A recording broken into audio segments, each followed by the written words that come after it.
Hey, good evening, people, and a Dave's happy back. new year. Dave is back. with the intro that I did not know was coming, but good evening, people. Happy New Year to you all. I hope you're all well. A very happy New Year for us Gooners. Absolutely superb results at the weekend that I'm sure we're going to go into.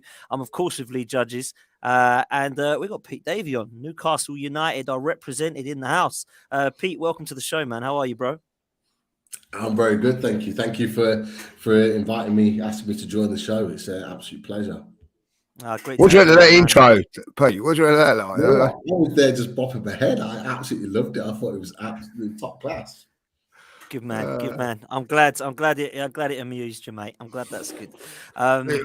Listen, before we go, Dave, we've got to just say, like, we haven't heard from Dave for a month. He said, I'm busy with doing things for the World Cup. Get on with it. All right, see you later. Don't hear from him. And when he's back, like, where are you? Let's get going. In comes these back these bang. Hello. Hello, Dave. How are you? All right. Hello, Dave. I'm good. Happy New Year. I'm back. Happy New Year, people. Happy New Year. Happy New Year. Judges, has to be said. How are you feeling, mate? Because you ain't been too well, bro. I feel a lot better today than I have been in the last few days. I have been horrendously ill, I tell you, like, you know. And do you know, I know Pete was just saying that he copped it before. There was no indication it was going to happen. I got home from Thursday, whatever I was doing. I was sitting there Thursday night. I thought, I felt a bit shivery, and my nose started running. And this is a weird thing. And my right eye started running, and then from bang, I was gone. And then the following day, it was my left eye running and my left nostril running. And watching the Brighton game, Dan, I was completely out of it, like man flu, Don. It was more than man flu. It takes more than that to put me down, I'll tell you. But I was gone out of bed, freezing cold. Oh my God, I was freezing. It's just a really awful thing, like 4 days of it. But I've got to say, like, I've sort of quickly. Did you get that, Pete, as well? Like the recovery was quite quick. I feel a lot better today. You know, I'm like within the 24-hour period, just all of a sudden you just start to feel better, and you know you're on the mend. Yeah, like, it happens as quickly as it comes. It goes like unreal. It is unreal. Like, you know what I mean. So you can't do nothing. Like I couldn't go to the Arsenal. You know, it was I just could not get out of bed. I could not get out of bed, you know. So, well, I'm glad you're better, mate, and I hope that Arsenal put a smile on your face because the performance was pretty outstanding. Not only that, Dan, Arsenal put a smile on my face. Everton, you know, so did Aston Villa. So, and Aston Villa and Uri Emery put an Good even evening. more. Good evening. Hey, absolutely. And not only that, the meltdown that we're going to go. And I'm going to say this now, right? I've said it all along before, and I'll say it again. They moan and groan about the lack of funds and leaving all that, like, you know.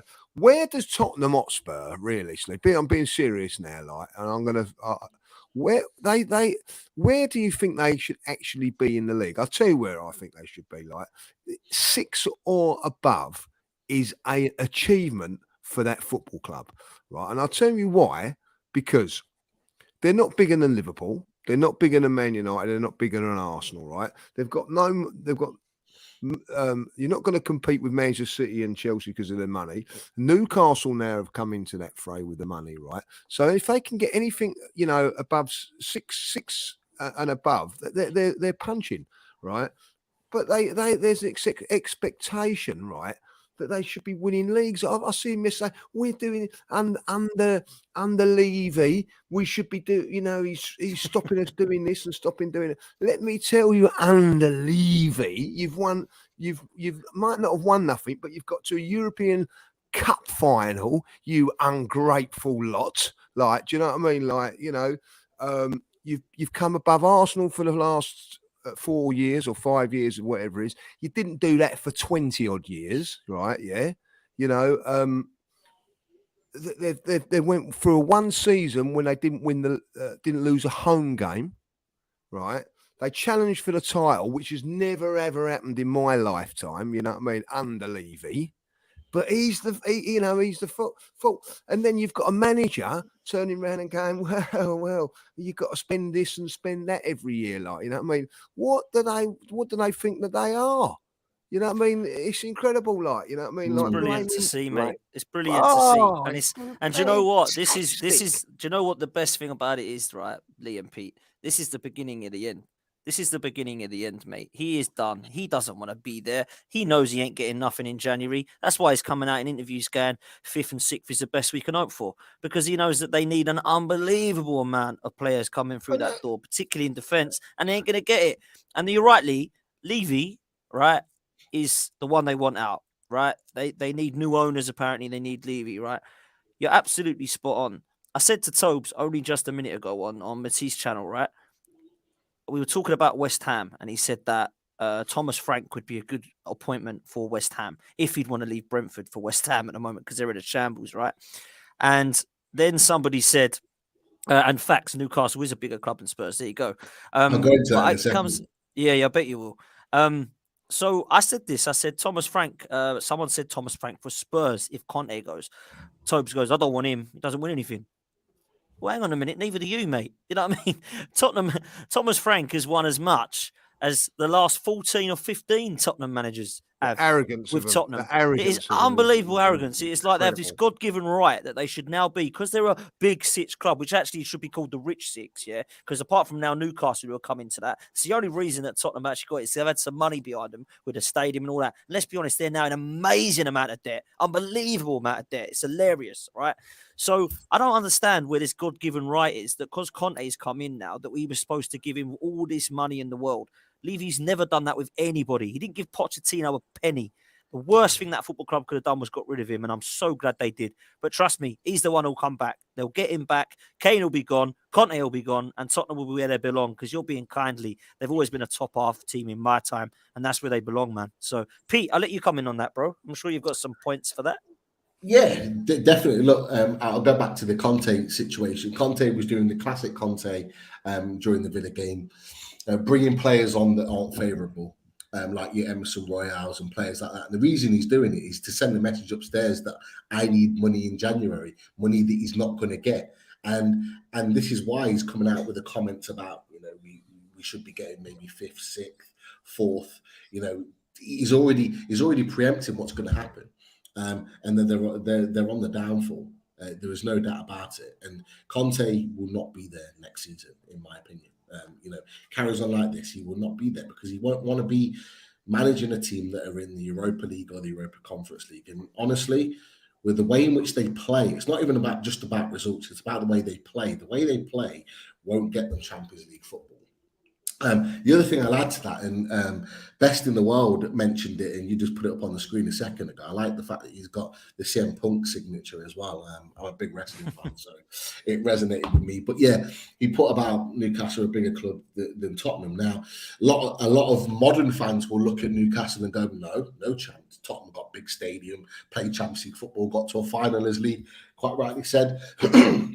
But I've been a Newcastle fan 30 years, and I distinctly remember Newcastle being one of the top 6 before the top 6 was even a thing. Okay, and it was only when Mike Ashley came in and bought the club that those fortunes changed. And within that time, within that 15 years, Tottenham have been allowed to basically, and I've said this constantly, all they've done is took our place. Now that we've got our owners, new owners, and we've got ambition finally after 15 years, we want it back. And I think we'll get it back very, very quickly, providing that we have a good season and we're competing at the top end of the table. Because these owners, money aside, these owners are ambitious. They want the absolute best for Newcastle, and that's all we could have asked as a club. But we were playing Champions League footballs, getting into latter stages, fighting for the top 4 every single year, whereas Tottenham were finishing mid-table. All it's done is flipped itself on its head, but now it's going to flip itself back, in my opinion, and we're going to be that team. Listen, I think you're bang on. And, Lee, I want to come to you just lastly on this Spurs thing, because this is, we want to talk about Arsenal, Newcastle. Do you actually think this, like me and Pete do, that this could be it now? Like Conte go in, Kane leaving, because it's going to happen. He ain't going to sign a new deal. They're chaining him to a radiator. Do you know what I mean? Son looks dead out here, like absolutely done. He does not look interested. He looks absolutely awful when he does play for Tottenham. They're the two players they're relying on. Okay, they've got some good players. I like Romero. I like Kulusevski. I think Bentancur is a good player. So they'll have good players left. But actually, you're looking at potential elite or world-class players. I think they could be done out of here with manager and players, Lee. It could be quite a bad few bleak years for Tottenham's future, mate. Could be done. They've never been done. This is my thing about it. Like, I mean, like, you know, this is what makes me laugh about Tottenham. Like, you know, all my lifetime, Dan, as an Arsenal fan, football, whatever, like, you know what I mean? Tottenham Hotspur, right? Let's get this right about this club, right?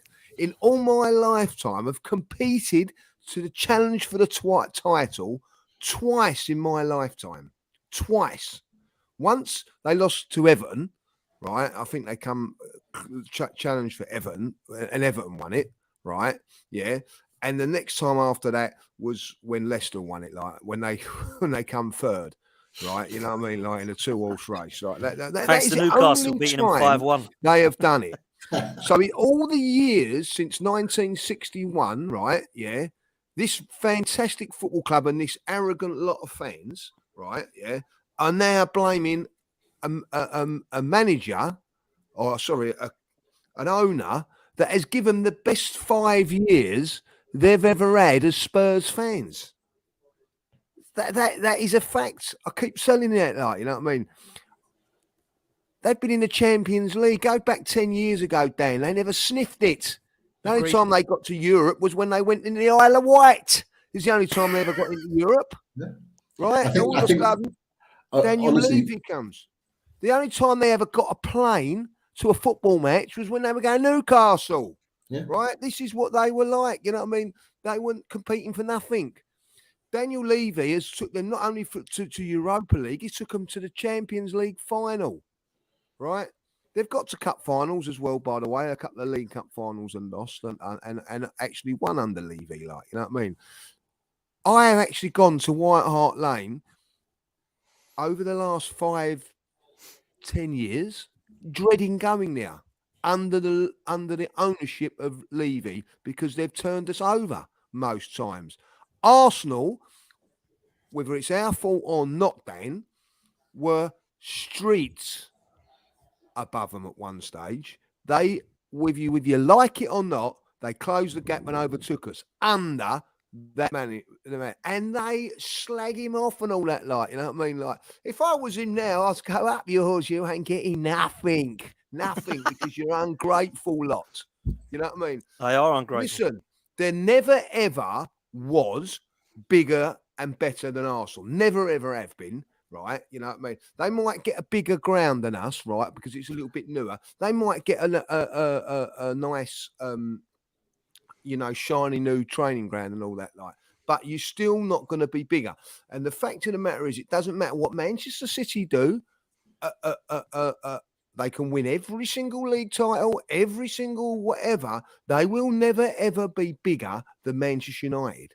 That is facts. Right, so they are ungrateful, and I see them losing their mind. I had, you know, there's the video going around like, hey, it's all Levy's fault. Well, what was it like in the 70s? Was it his fault when you got relegated? Then was it, you know, when you got relegated? Was it Levy's fault then? What? You know what I mean? Like, you know, he was eating his father's rusks then. You know what I mean? It wasn't his fault then, was it? You know what I mean? Like, they're unbelievable, right? And then they've got the audacity when Arsenal top of the league say enjoy it, like we've been above you for 2,000 days. You know what I mean? Try 18 years, you twat. You know what I mean? Like, you know, they are in embarrassment. Like, but you know what? I'm going to say it now. It's fantastic. They are the gift that keeps on giving. And long may it continue. You know what I mean? Like, you know. Fair play, Lee. That's a great rant. Fair play, man. And you know what? It's deserved. You know what I mean? It's deserved, man. It's deserved. And you know, a lot of the fans actually make me hate the club even more, if I'm honest with you. Because there's parts of what they've done, I think, like you rightly say, that I look at and go, fair play to Levy, like putting him in a Champions League final, giving him a great stadium, great training ground, giving him a title challenge, unbelievable. But It's great that it all comes crashing down. Enough about them. No, just one point I want to make on this, Dan. Right? They think that they've got this God Almighty thing to win a trophy, right? Yeah. The arrogance of that is like, do you know what I mean? Like, as an Arsenal fan now, right? I'm still saying at this moment in time that Manchester City are favourites to win the league, right? Okay. Even though we've got 7 points, because I'm humbled. I know what Manchester City are. They don't see that. They think that, oh, well, we should be beating Manchester City. We should be beating Man United. They sit there at the beginning of the season. They see Man United, Liverpool, Arsenal, right? And they think to themselves, well, we should be above them. Oh, no, you know what I mean? Unbelievable, like, you know what I mean? Like, it no is arrogance, class. mate. No class. Absolute arrogance. I can't listen. They've got no chance, in my opinion, of having a good future right now. They look absolutely dead in the water. So I'm happy, and I hope they stay down there. But two teams that are doing very well this season have got each other tomorrow. Arsenal and Newcastle, absolutely superb. Can't wait. Looking forward to it, Lee. But I want to come to Pete first because we're top with 7 points clear. Newcastle are enjoying the ride. They've had a fantastic season. You know from being on my channel, Pete, how much I big up Newcastle this season and how much respect I have for what Eddie Howe's done there. But you know, I can't sit there and say I want you to win tomorrow night, of course. So it's going to be a good one, man. I was on your channel earlier with Kev Campbell talking about why I believe it's going to be a great game. But I want to get your opinions on why you think that this is a big test for Newcastle and a big game. Well, yeah, you're absolutely right. Firstly, it is a big test. It is the test for us this season. Not only because you're top of the league and you're playing the best football in the league. For us, it's about the test of where we're at as a club right now. Because let's be honest, no Newcastle fan would have thought that we would have been sitting in third place in the Premier League right now after 17 games. No fan would have thought that. But we're loving it and we're enjoying it and we're loving the ride. But actually, we want to test ourselves and see, is this, can we take this team further? Can this team go further and continue the good form they've shown this season? Can we go toe-to-toe with Arsenal, who are playing the best football in the Premier League? We've already proven we can go toe-to-toe with Man City this season. At St James's Park, we were lucky not to win that game.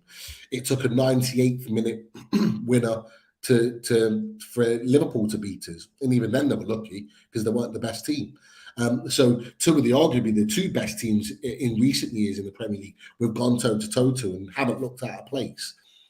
We've drew at Old Trafford. We've beat Spurs at their ground. So we've gone to these teams and done them over. Chelsea would beat at St James's Park.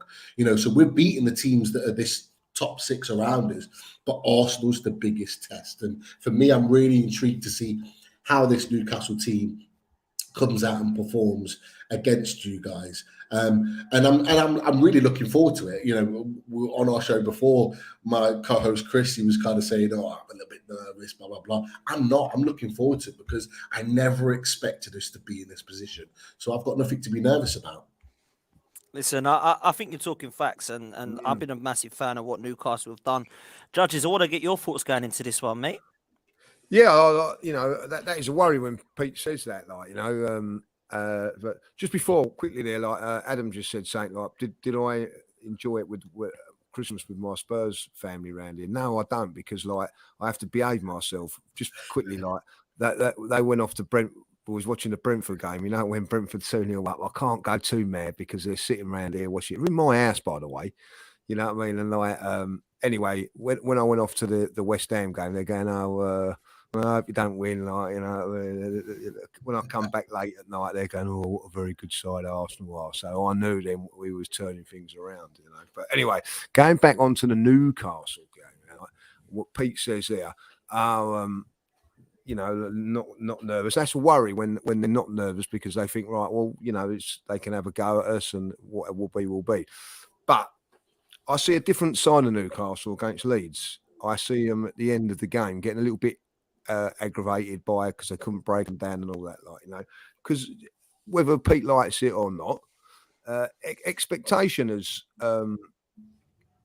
got in. You know what I mean? There was an expectation to beat Leeds and go into this game and win this game. It hasn't happened now, you know what I mean? So for it now, Newcastle are realising that they're a good side and they've got something to play for.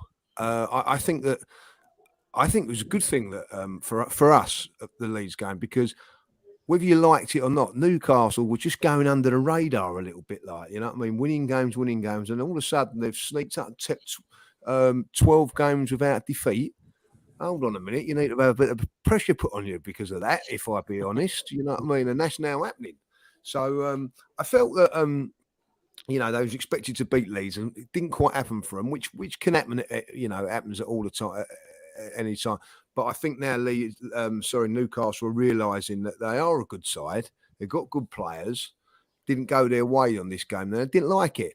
That tells me that they're ripe and ready to have a go at us, Dan. You know what I mean? So we've got to be really cautious about this game. So I think it'd be a really, really good game. I'm gonna be honest and say, as I always say, I think if it was at Newcastle, I'd be panicking a lot more, because I think home advantage in these games is massive. I really do, and I think that because we're at home, I think that it just gives us the edge. But if it was a Newcastle and we was the away team, I would say it was a real.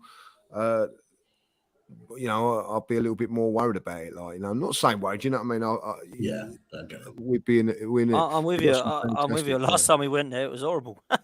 So I think when you look at it, they've made that a fortress, and the stadium is mad. Like, Pete, your fans, like, have always been great, to be fair, but even under Bruce and when it was under Ashley, it was like, we're going to give it our all, but we're really not happy. Now, when they are happy, wow, you know it, you know. And I remember when we lost to you guys, it basically lost us our chances of Champions League football. But your stadium was mad, absolutely mad. You weren't even playing for anything. It was just absolutely mental. So it is tough there. But coming to the Emirates, it has been a different place in the last couple of seasons. I think it's fair to say over our 16 years at the Emirates now, at times it's been quiet. It has been known as a bit of a library at times, even for me to say that. And I've been there for every single year, but not at the moment. It's absolutely rocking. The place is brilliant. And I think the away fans have been great, but the home fans this season as well deserve a hell of a lot of credit. It's been fantastic. So it'll be a tough place for you to come. Now, I want to ask you, Pete, because there's a lot of weaknesses in a lot of the sides this season. We're seeing people drop points all over the shop. I mean, another weekend where people are dropping points. But I was on a show with Matisse earlier, and he was saying that he did a tactical breakdown and he could not find a weakness in Arsenal. And he just said what a team's not doing already that perhaps a team like Newcastle could do. So I wanted to kind of ask you that question. How can you get at this Arsenal side? Because let's be fair, we've been great so far. You have, and it is going to be very, very difficult to find a distinct weakness in the team, because it's very hard to pick one out. I've got to be honest. But I would say a lot of teams have underestimated Newcastle with our style of play. And I think that is where I think we can get at Arsenal. Lee made a great point about us dropping points at Leeds. I don't think anyone expected it. I think if people expected us to drop points at Leicester, but we blew them away.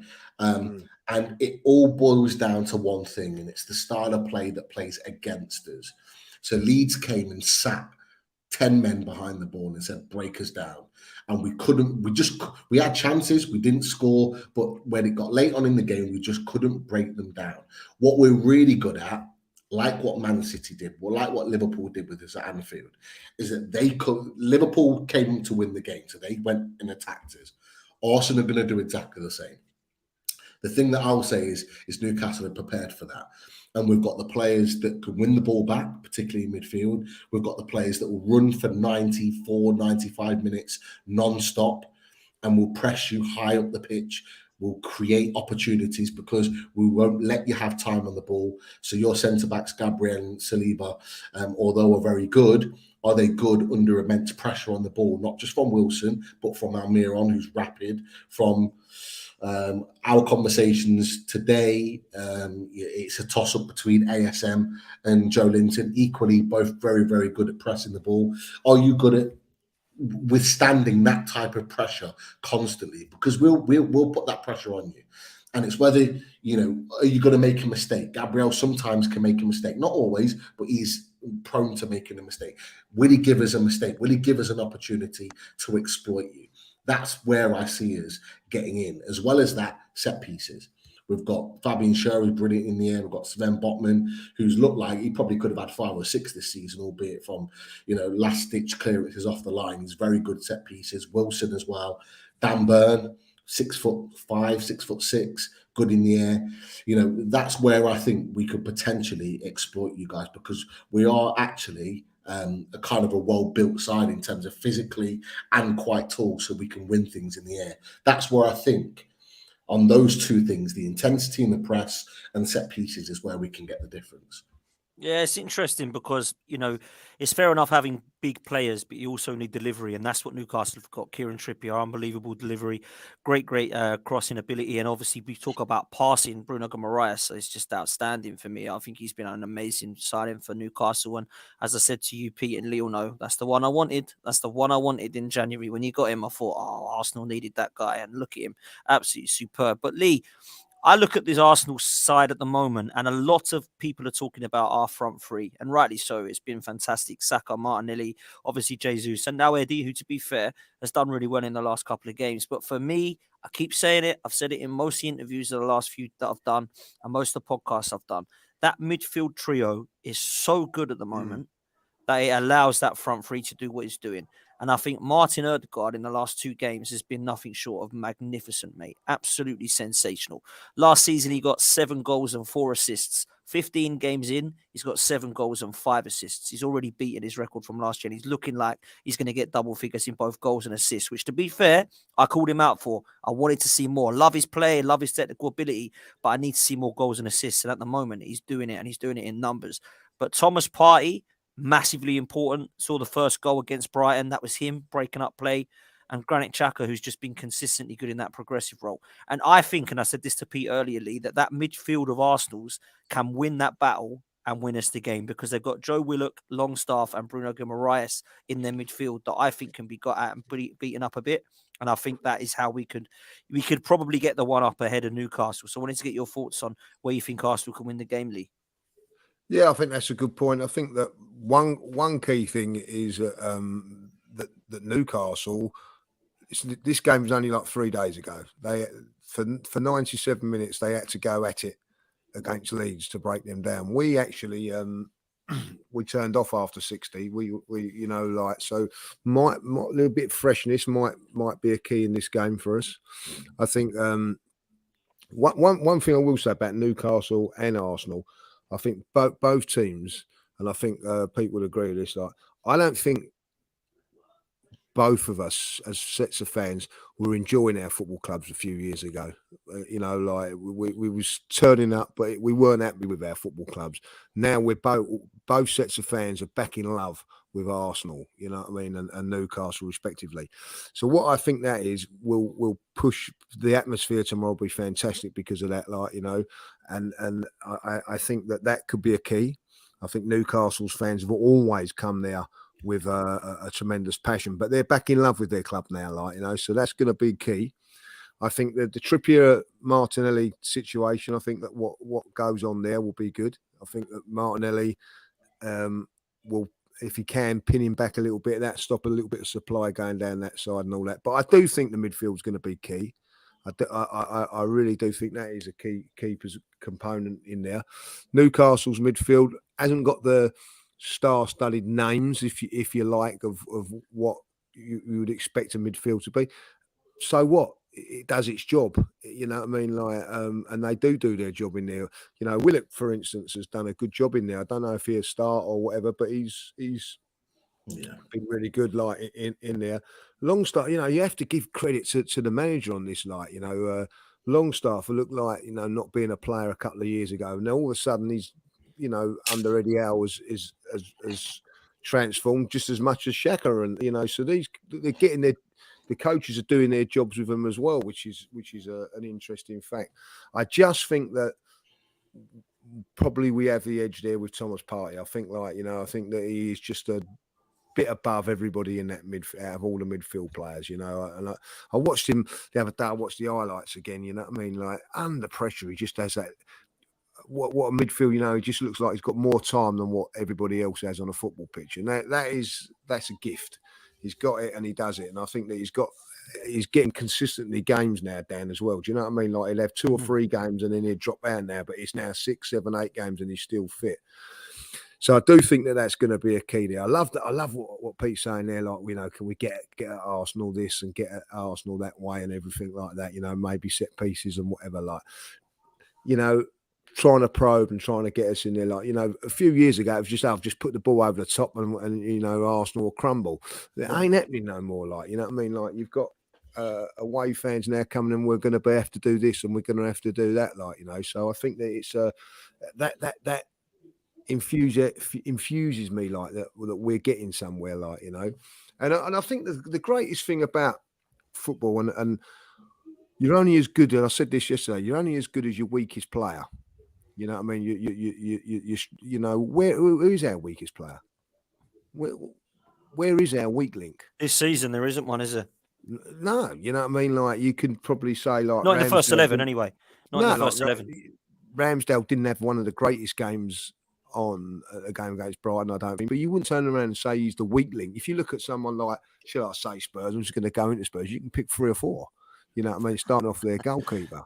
Do you know what I mean? Like, and then you can go. But you ever look at the top teams, you know what I mean? Like, you know, where's Newcastle's weak link? You know, it's very, very hard to find. Where is Manchester City's weak link? You know, you ain't going to find one, like, you know what I mean? And that is the key with Arsenal now, Dan. Where is Arsenal's weak link? And you could go, like, for years, you could go, oh, it's the centre halves, or it was the fullbacks.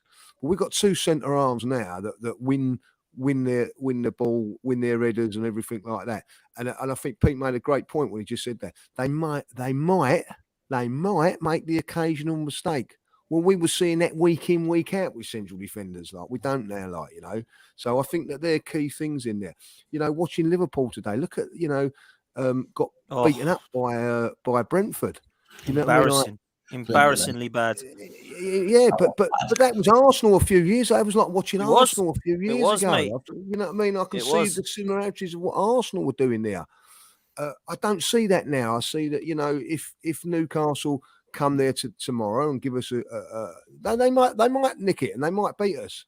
But I tell you what, you know, they'll have to.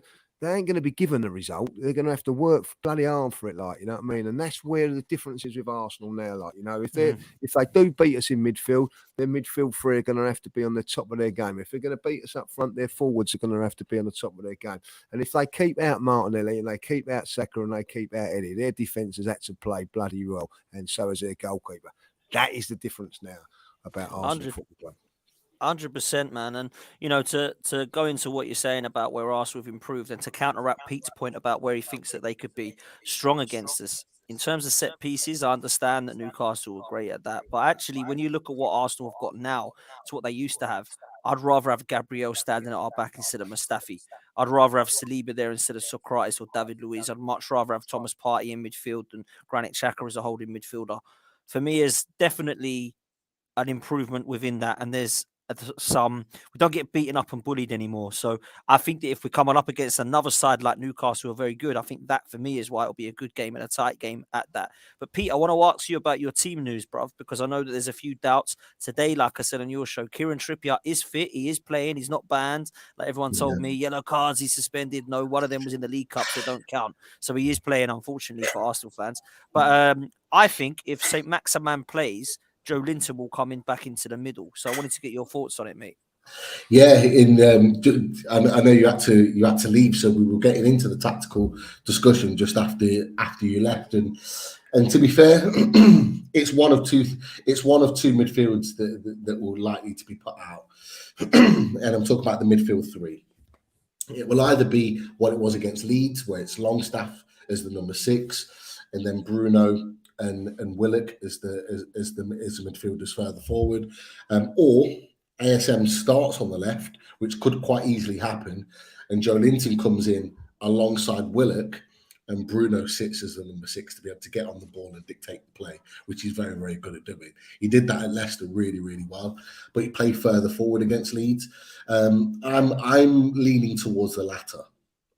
If I'm honest with you, I think we missed Joe Linton in the midfield, centre midfield.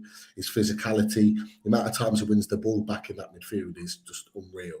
And we've missed that because although Joe Willock is good and he's had a good season for us so far, and plays a very, very quiet role in our team, but a really important one.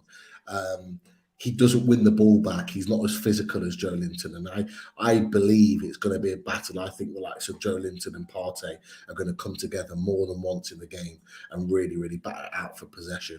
And I think it'll be a really fascinating watch. What's even more interesting, we're having a chat and my co-host Chris, he said, who do you think's going to be, who do you think the betting companies are putting on for Newcastle's first scorer? And I said, it's got to be Almiron if it's not Wilson. And apparently it's Isak. Now Isak's back in training. Now we did not, we were told he was back, he was going to be back in January, but we assumed it wasn't going to be for the Arsenal game. It was likely to be the Sheffield Wednesday. I still believe it probably will be, but hearing that news, it wouldn't surprise me to see him on the bench and be brought on. Good player, really good player. I rate him highly. He scored 2 in 3. He hasn't played since October because he had a thigh injury and then re-injured it when he thought he was just getting back to fitness. But he's a top player and he's lightning quick, and I wouldn't mind him coming off the bench. You know, as Wilson or someone starts to tie late on in the game, he can even play off the left. So if you had St. Maximin coming off and bringing him on to counter attack, it wouldn't be the worst thing in the world, that's for sure. But someone put in the chat, where's our weakness? Our weakness is our bench, because we don't have the sort of options that maybe you have to come on and affect the game. Particularly if ASM starts. ASM is a good impact player, but if he starts, what else have we really got? And this is why we need to strengthen in January, because we need good options across the pitch and on the bench too. Yeah, listen, Lee, Pete brings up a good point there. Says that Newcastle don't have the options that we do. I would argue that we're in a similar position. I would argue at the moment, when you're bringing on Tomiyasu and Tierney as your subs, you know you've got some problems in terms of lack of firepower. And now I know that Smith Rowe's not fit still. I believe he's in training. Whether he'll be on the bench, we don't know.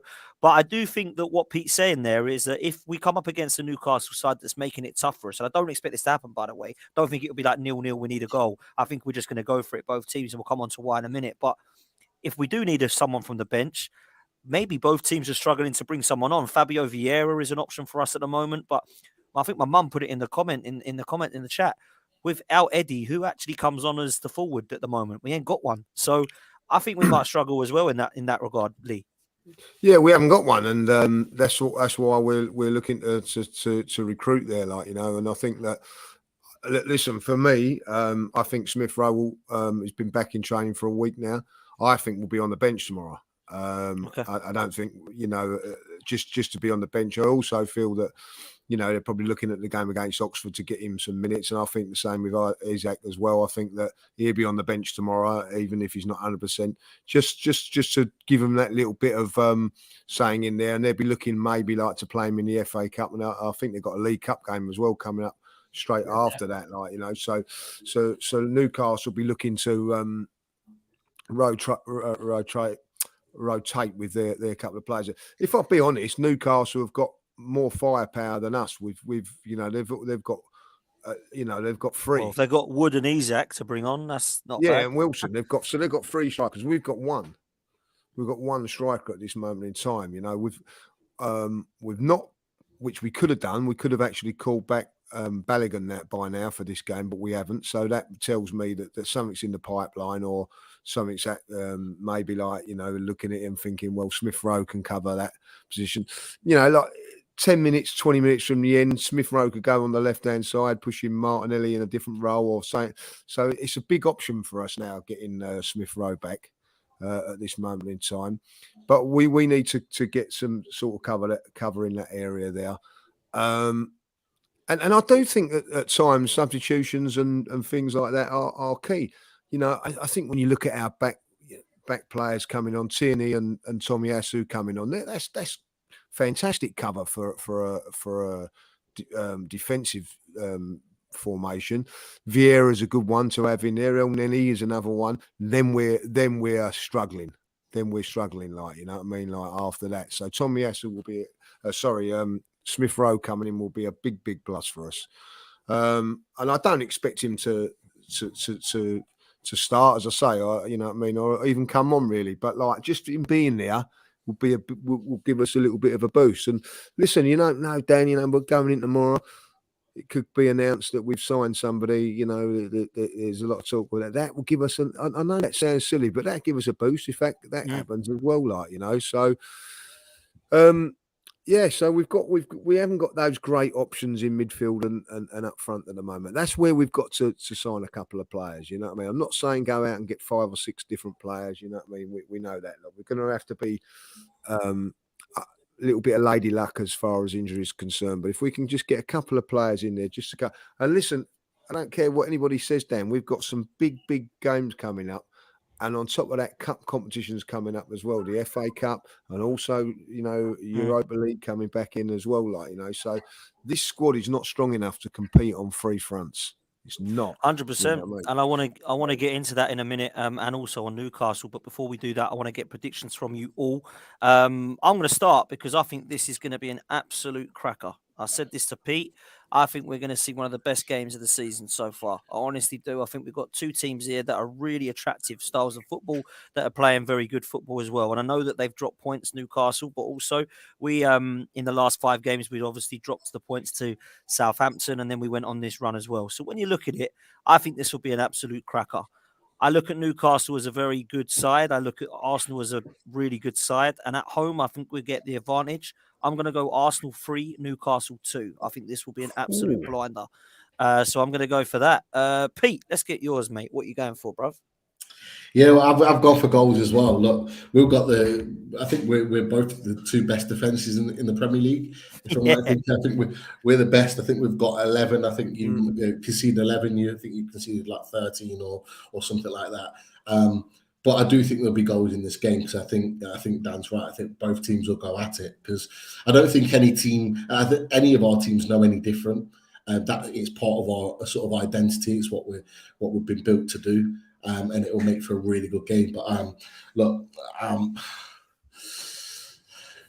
if I went with my head, I'd say, yeah, Arsenal will just edge it. But if I go with my heart, which I'm going to, I'm going to say that we're going to get something from the game, that we're not going to get beaten like we normally do at the Emirates. So I'm going to go a 2-2 and say I think it's going to be a 2-2 draw. Desmond, fair play to you, mate. I do think you're going to score. I don't see clean sheets. I don't think we've kept a clean sheet at home. We've kept 1, I think. Been poor at keeping clean sheets at home. Arsenal have. I do think I'm going to stick with it. And fair play to you, Pete. You see this one's goals. Lee, what about you, bruv? I don't see goals. And maybe because of the defensive record of Newcastle, I think Newcastle will be hard to break down. I think, you know, it'd be a tough game. I think though. Eventually we will do, and I think we nick it 2-0. I think we get 1 and then probably one later on. But I think it's going to be a very, very difficult, entertaining 2-0. It's not going to be a boring. I think Newcastle are going to be tight, compact, but looking to it. It's on the break, and they've got players that can do that. And I think it will cause us problems. And I think it'd be a very, very enjoyable game, I think, but I just think that Newcastle don't give away too much. I'll be, you know, listen, if it's 3-2 or something like that, I'll be loving that because that'd be a great game. But I just think it'd be a little bit more cagey. I think that if Newcastle would have beaten Leeds, I think there've been a little bit more goals. I really do. I just think that because they've just dropped those little couple of points, that just might make them go a little bit cautious. That's what I'm thinking. I may be completely wrong, but that's what I'm going for. 2-0 to the Gunners. I'd rather to convincing 2-0 than a 3-2. So I hope you're right, Lee. But I don't know. I don't think it's going to be like that. But listen, anything can happen. It's football. Let's see what happens. I just hope. Do you know what I really hope? Actually, I hope there ain't something that ruins it. Do you know when you really look forward to these games and there's 5 minutes gone, someone gets sent off and it's like game over, it's done. I really hope, you know, for the sake of the football, I think both these 2 sides deserve a real cracking game in, and I really hope it is that. So let's see what happens. I want to move on to the last few minutes of the show talking about the transfer window because it is open. Obviously, Arsenal have had a lot of rumours with Mudryk. There's a lot of rumours today with João Felix. The Tielemans one won't go away. But I want to start with Newcastle and Pete because for obvious reasons, mate, I'm expecting you to spend, bro. I really am. I don't know who you're getting in. I don't know who you're linked with. I'm going to ask you that. But I want to ask you firstly, do you expect a busy January transfer window? I expect players, that's for sure. And to be fair, Eddie Howe for the first time hasn't gone away from that. He would like to strengthen the team, but it's about getting the right players in. He's made it clear that he doesn't want young players with potential that are 18, 19 years old to be the main signings of this window. He wants first team ready players to come through the door. So I fully expect one or two to come through the door in January. That is for sure. Who they are, who knows? Our biggest link at the moment is, funny enough, Yuri Tielemans. And he is a player that we would need. With Shelby out for 8 weeks now, and he's not likely to get a new contract. He needs 2 more starts to get a contract, and it's not looking like he's going to be starting much for Newcastle. We need a number 8 or a number 6. Tielemans, with the last 6 months of his contract, seems like the one to go for. Interestingly, we recalled Martin Dubravka from his loan from Man United yesterday. And just within the last couple of hours, it's been linked that Martin Dubravka is of interest of Leicester. So, is there a deal to be done there? Oh, okay. They do like a little bit of a swap deal, a little bit of a trade. You're going to get Tielemans for like 20 million. Anybody that gets him is getting him for about 20 million. So, can we give Dubravka and maybe bring the price down slightly? I don't know. But he's the one that we've been looking at more so than anyone in the last few weeks. The Maddison deal is not going away. Eddie Howe already bidded for him twice in the summer. He wants him. It's going to take a relatively big bid. It's either going to be one or Tielemans or Maddison. It won't be both. So we'll look to go for the other one in the summer, whoever it is. And you've got the links with Marcus Thuram. Alan St. Maximin's been talking to him pretty much every day. I think. Yeah, well, he's basically said, "Come and join me," isn't he? Yeah, they're really good mates, and they've known each other for quite a while. And he's been putting him on his Instagram posts and all sorts during the World Cup. So that's obvious there. But we've been tracking him. 13 goal contributions in 14 games. He's had a great player. I start. always liked him. And he wants to leave in January. So that's another one we're looking at. And Moussa Diaby from Leverkusen, top player. We're really interested in the summer, but they just wanted too much money. He didn't go to the World Cup. Leverkusen are having a poor season. Do they cash in January? Who knows? But they're some of the players that we've been linked with quite heavily over the last few weeks, and in particular the last 48 hours. Fair play, man. Listen, I think there's a few of those there that may be wearing a Newcastle shirt. But I think it might be the summer, particularly Maddison. I don't think Leicester will sell him in January. Tielemans, however, could do. I could see Tielemans in a Newcastle shirt. I could see him in an Arsenal shirt. I can't see him in a Leicester shirt much longer.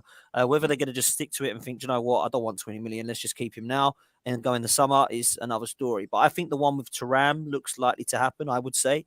I think he's a good player. You're getting a hell of a player, to be fair. And Moussa Diaby, you've got the money. It just depends whether Leverkusen want to sell him or not and how much they want. So I would say they are definitely players that you would look at. The midfield position, I think when you've got Willock and Joelinton and Bruno Guimaraes, that's cool. But where's the strength in depth? If you've got Longstaff, then, he gives 110%. But you could do better with that. Obviously, you've mentioned Shelby being out. You can do better than him and upgrade on him. So I think it's obvious where Newcastle wants to strengthen. And they're going to spend money, mate. I can see Newcastle, doing bits. So lastly, I want to ask you, Lee, with Newcastle, before we move to Arsenal to close, if they do spend, which I expect they're going to, I mean, Pete's said a few names, they're going to get a couple of those through the door. What do you think? Take away tomorrow's game. What do you think of Newcastle season? Do you think they're fighting for top 4, top 6 title challenge? Where are they, man? They're in a title challenge at the moment. There's no two ways about that.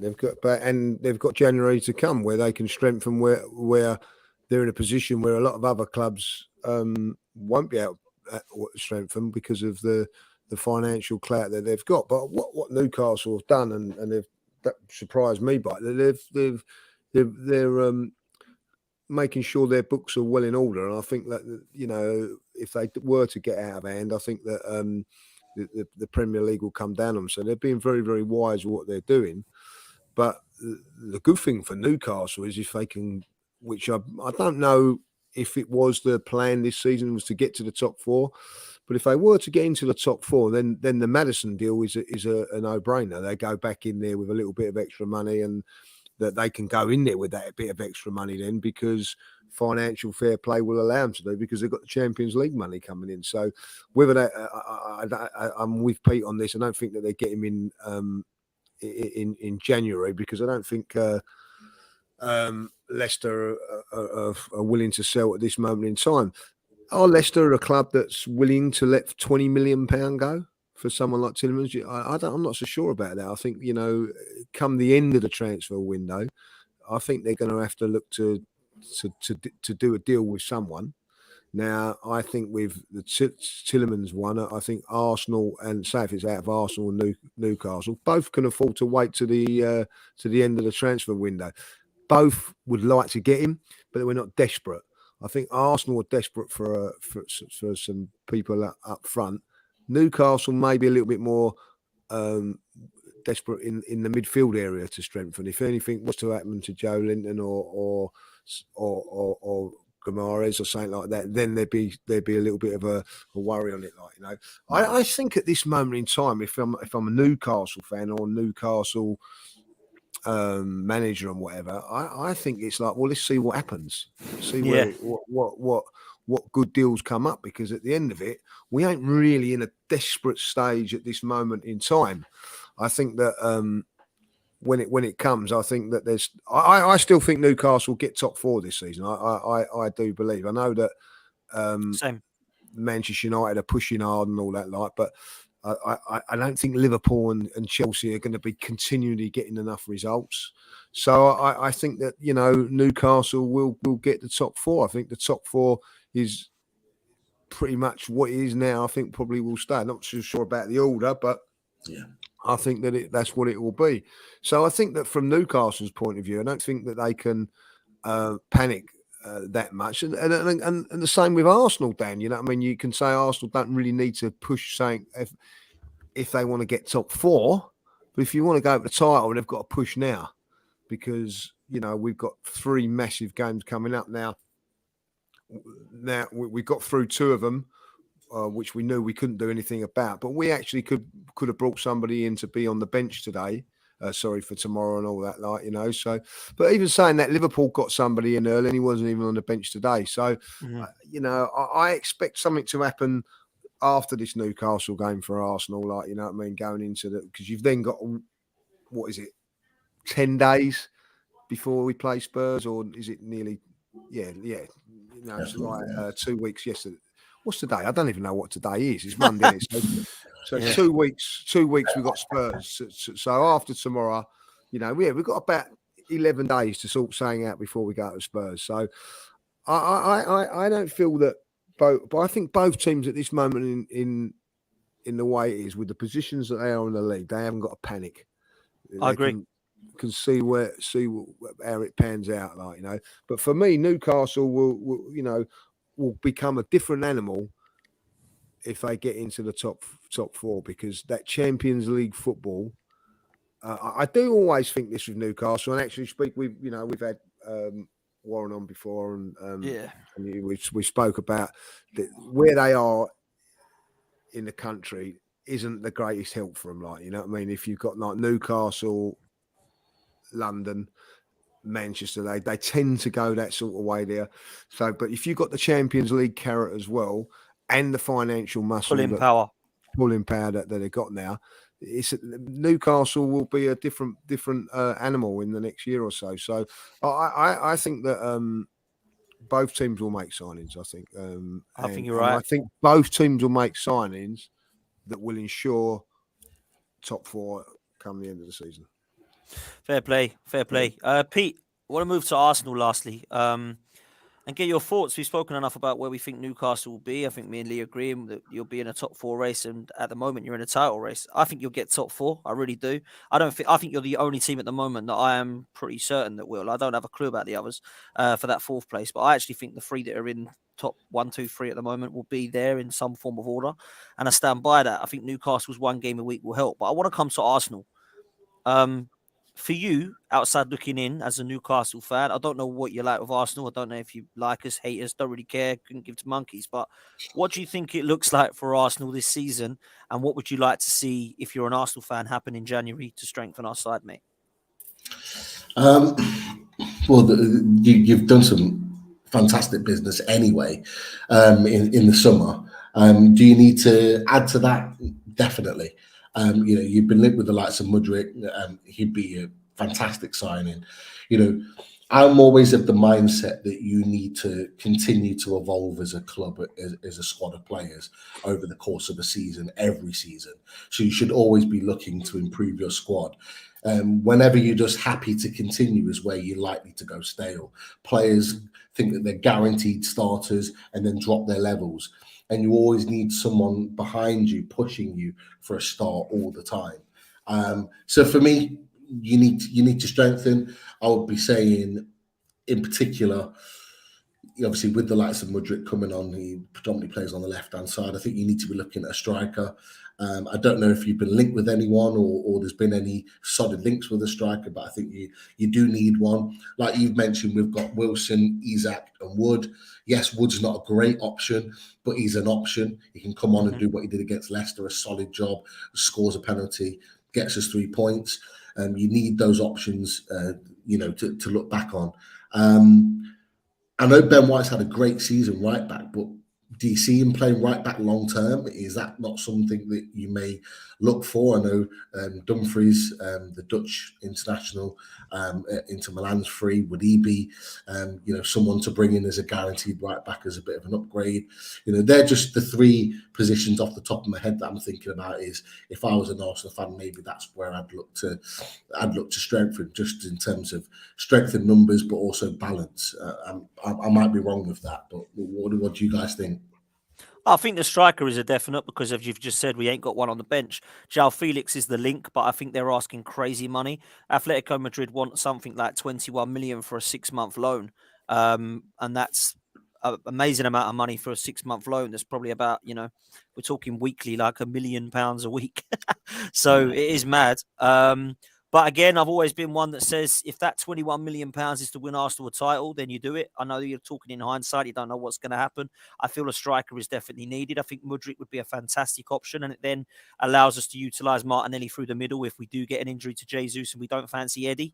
In terms of the other position, I think Thomas Partey competition is key. We've got Thomas Partey cover.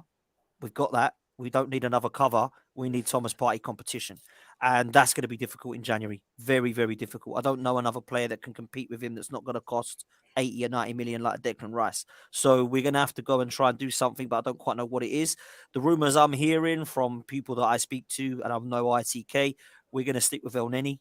And we're probably going to look to go with the front 3. It's looking like the firepower is the issue for Arsenal, not midfield. We've got Lokonga, we've got El Neni, we've got players that can cover. I think we're taking a bit of a risk because Partey for me is massively important. And if he was to get injured, that would be quite a blow for us. Tielemans won't go away, that deal, but he's not a holding midfielder. He's like a Xhaka replacement for me, or a competition for Xhaka anyway. Right back is an interesting one because I said this right at the start of the summer. I said, I think we might need Tomiyasu who's made of glass and Cedric ain't good enough. But Ben White's been unreal, mate. Like, unbelievably good. I don't think people understand how good Ben White's been at right back, and I'd happily see him stay there. Absolutely superb. Now, we might need another overlapping right back, and you might be right, Denzel Dumfries, or I think Tariq Lamptey is a player who played quite well again the other day, a player I like, overlapping right back. If Cedric was to go, then maybe we'd look at that, but I don't see it as a priority. But for me, it's about midfield and strike force. And Lee, I wanted to bring you into the convo because it looks like Mudryk, in my opinion, I think Mudryk could be on the bench against Spurs. I really fancy it. I think it's going to happen. I'm hearing that 55 million euros plus add-ons to take it to about 60 or 70 is probably where we're going to agree to the fee-wise. I think he'd be a great player and expect to see him coming in. Where else do you think we short? Are you agreeing with me in those positions? Yeah. And like, what do you think will happen, mate? Yeah, I think like if we could get get Mudryk done within the next week or so, then that takes a little bit of pressure off that forward role. Like, you know, like when you can, like the Felix one, you can turn around and go, well, all right, yeah, we'll have him, but not because we're desperate. You know what I mean? Like it's for me, it's not then becomes a priority. Like, you know, I mean, if we don't get Mudryk, then we're in a little bit of trouble. Like, you know, so I think that once we get that one done, that just takes a little bit of pressure off everything there. Like, what I would like to see is get a midfield player in. I don't know who can come in, not necessarily be for this season. I say a younger player, get him looking to get used to the place so that he's ready for next season or the season after. Somebody like that, someone that can come in and learn off of Thomas Partey and things like that. But still be able to come in the Europa League and FA Cup games and things like that. Like, you know, so I think that would be key for me. You know, as I say, with the Tillemans one or something like that, I'd take that. But again, you know, I'm not saying we desperately need that. You know what I mean? If we can get a good deal in the latter part of the window, then great. I think if Arsenal come out of this, Dan, with two good players and a young player with potential, at the end of the transfer window, two extra players coming into the squad, I think Arsenal will. I'm not saying win the league, but it will basically guarantee him top four, and that's what the club want. At the beginning of the season. So if we could get top four, and then that just takes a little bit of pressure off everything. You know, if Arsenal were to win, then I think someone said it the other day, if they only got to win another 9 games out of so many games, and then you know, the top four would be virtually secured. So, you know, if you can win 3 or 4, 5 or 6 of them by the end of middle of February, and you've got these players coming, who knows what can happen, like, you know what I mean? So I do think that this January is so key for not just Arsenal, for Newcastle as well, on and off the field. A lot of teams. A lot of teams, you know. Listen, when you look back at last season, Arsenal, West Ham, Manchester United and Tottenham were going for top 4. We were talking around about this time last season, who's going to get it? Manchester United, Arsenal, and West Ham didn't buy no one, didn't get no one in. Tottenham did. They got 2 players in and they got top 4. There's your lesson. So if Arsenal learn from their mistakes, which they seem to be doing more times than not, we'll be all right. Yeah, listen, I think you're key there. And January was a letdown. Let's not do it again. Let's not be let down again. No. Let's make sure the Kroenkes, the board, and Arteta gets together and says, do you know what? We did nothing last January and we missed out. Let's not miss out this time. This is a title. This isn't coming forth with 3 people above you.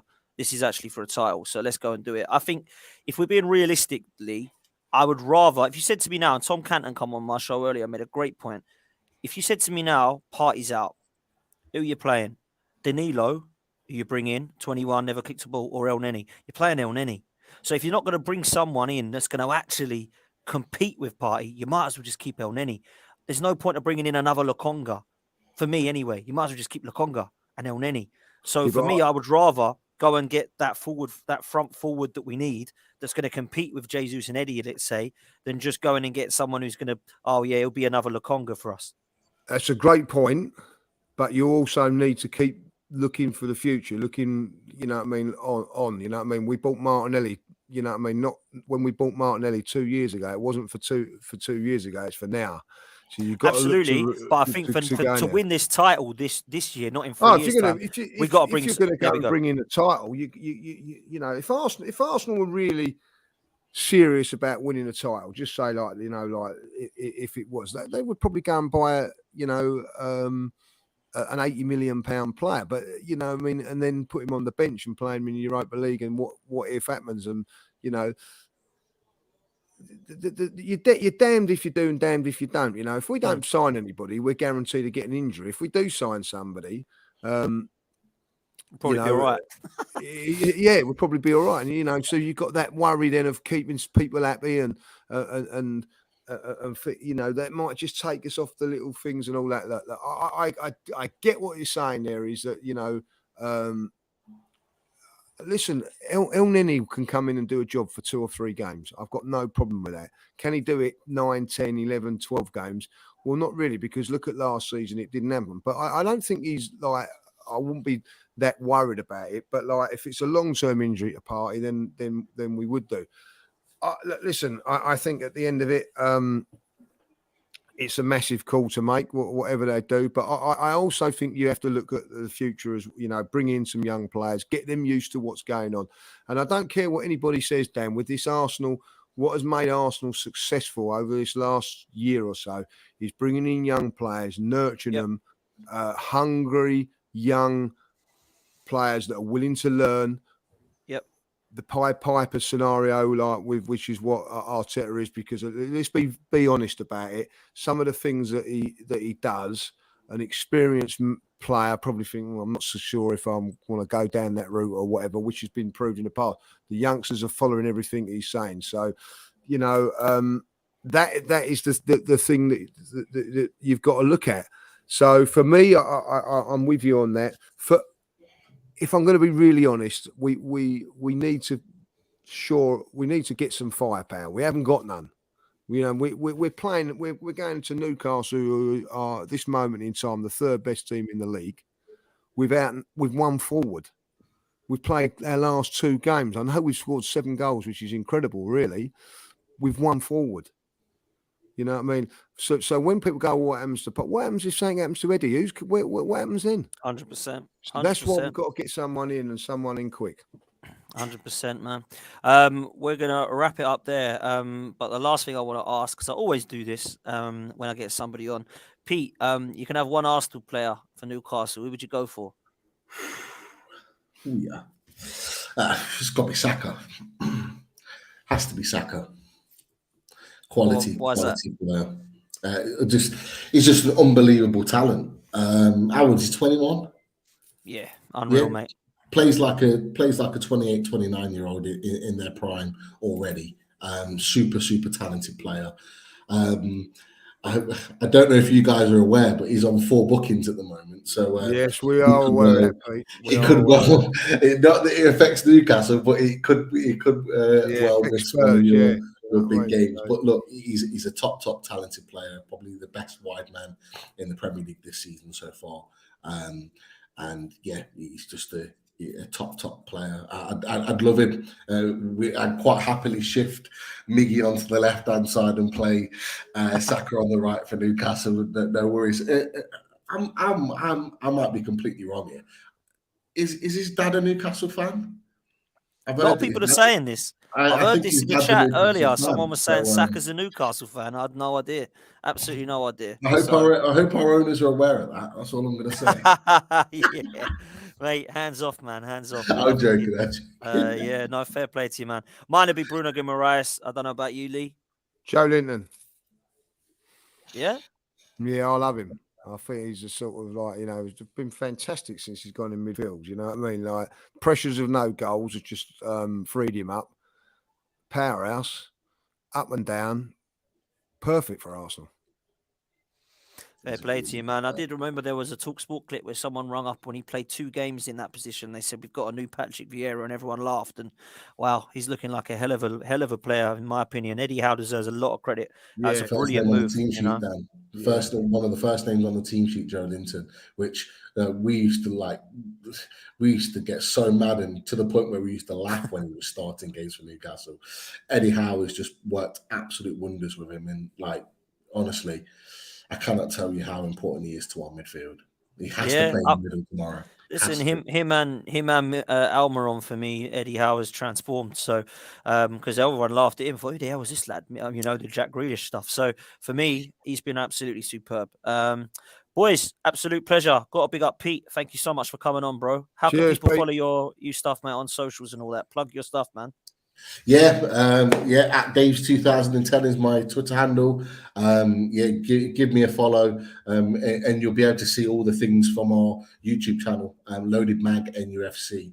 We're about just under 60 away from 5K subscribers in just over a year and a half, which is great for us. So yeah, if you want to just give us a sub and come and watch our content, always respectful to other clubs. Like Dan knows, we always have great guests on and come and join us to talk all things Newcastle and football in general. So yeah, feel free to come in and join the chat. There you go, people. Make sure you go over to Loaded Mag NUFC. Myself and Kev Campbell were on there earlier, so make sure you do that. It's in there on the screen at the moment. So make sure that you smash it. It's in the chat. Click it, hit a subscribe, and get Pete up to 5K. Big up, Pete, for coming on. Thank you so much, mate. Judges, I'll probably see you tomorrow. I'm no doubt, and at the game at some point. And hopefully you won't be sitting there with a blanket and hot lemon and honey and all that. I will be wrapped up. Yeah, absolutely, you will. Big up, people. Smash a like on this video. We're at 33K at the moment. Make sure you keep getting us on the way to 35K, which is, of course, our next target. Smash a like on the way out. We'll see you next time, and up the Arsenal. Happy New Year, people.